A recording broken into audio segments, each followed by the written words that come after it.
My brother Ryan and I couldn't have been more different if we tried. While I've always been the type to stick to the sidelines, Ryan's the guy who'd walk into a room and somehow make it his stage.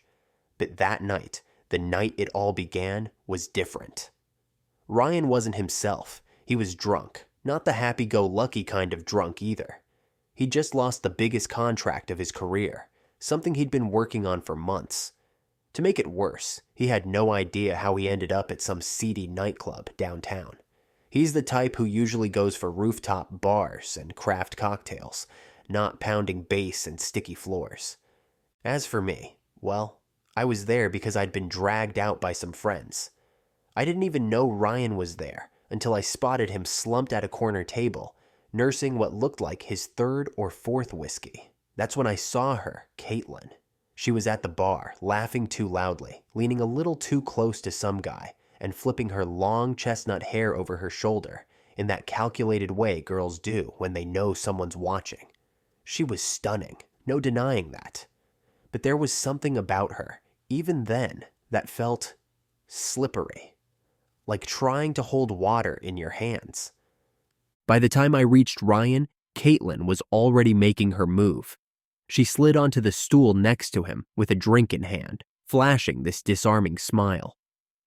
"You look like you could use some company," she said, her voice as smooth as the whiskey in Ryan's glass. I tried to pull him away, telling him we should go, but he just waved me off. "Relax, bro, I'm fine," he slurred, though his eyes were glassy and unfocused. From that moment on, Caitlin had her hooks in him.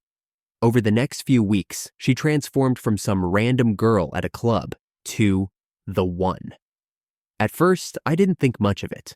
Ryan was a grown man, and I figured it was just a rebound thing. But Caitlin wasn't the rebound type. She was a chameleon. Around Ryan, she played the sweet, supportive girlfriend. Around everyone else, though, she was flighty, almost detached, like she was calculating her next move. She always seemed like she was looking for something, or someone, better. It didn't take long for Ryan to fall hard. I mean, when Caitlin turned on the charm, it was blinding. She'd make these grand gestures, like surprising him with a weekend trip or showing up to his office with lunch. But every now and then, I'd catch glimpses of the cracks, like how she'd flirt with other guys when she thought Ryan wasn't looking, or how she'd conveniently forget to mention where she'd been all night. Ryan suspected it too. I could see it in the way he'd tense up whenever she got a text, or the way he'd casually ask me if I thought she seemed off lately. But he never caught her in the act, and Caitlin was good at covering her tracks. Too good. Every time he brought up his concerns, she'd flip the narrative, turning it into a "Ryan doesn't trust me" argument. And Ryan, always the sucker for a sob story, would cave. For years, this pattern continued. Caitlin became a permanent fixture in our lives, and despite my reservations, I played along. I didn't want to lose my brother over someone like her. But deep down, I knew this wasn't going to end well. I just didn't know how bad it was going to get. Then came the news that stopped us all in our tracks. Ryan and Caitlin were getting married. He called me one evening, his voice buzzing with excitement. "She said yes," he exclaimed, as if it was the happiest moment of his life. I wanted to be happy for him, I really did.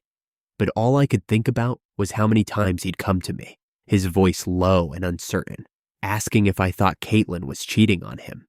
And now, here he was, ready to tie himself to her for life.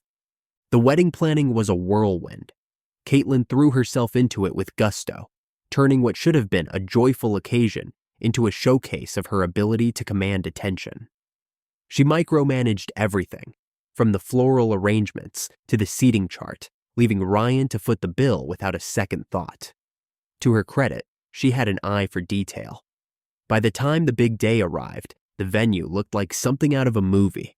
White roses everywhere, twinkling fairy lights strung from the rafters, and a string quartet playing softly in the background. But something about it all felt off. Caitlin seemed more concerned with impressing the guests than celebrating the love she and Ryan were supposed to share. She spent most of the reception flitting from table to table, laughing a little too loudly, sipping champagne like it was water. Ryan, on the other hand, looked overwhelmed. He smiled and played the part of the doting groom, but I could see the tension in his jaw, the way his eyes darted around the room as if he were waiting for the other shoe to drop. And then it did. It started as a low hum of whispers among the guests. Someone had seen Caitlin slip out of the reception hall. At first, I thought maybe she needed a breather. It had been a long day after all. But then the whispers grew louder. "She's gone," someone said, their voice tinged with disbelief. And then, "I saw her get into a van with the band." The band. Of all people. My stomach churned as I processed the words. Ryan had just stepped away to thank the caterers, completely oblivious to the chaos unfolding. When he came back, I had to break the news to him. I'll never forget the look on his face. Confusion at first, then dawning horror. "What do you mean she left?" he asked, his voice cracking. We scrambled to figure out what had happened. A few guests claimed they'd seen Caitlin and the lead guitarist heading toward an old motel down the road. The implication was clear, and the whispers turned into a full-blown frenzy. Ryan was in shock, muttering to himself as he paced back and forth.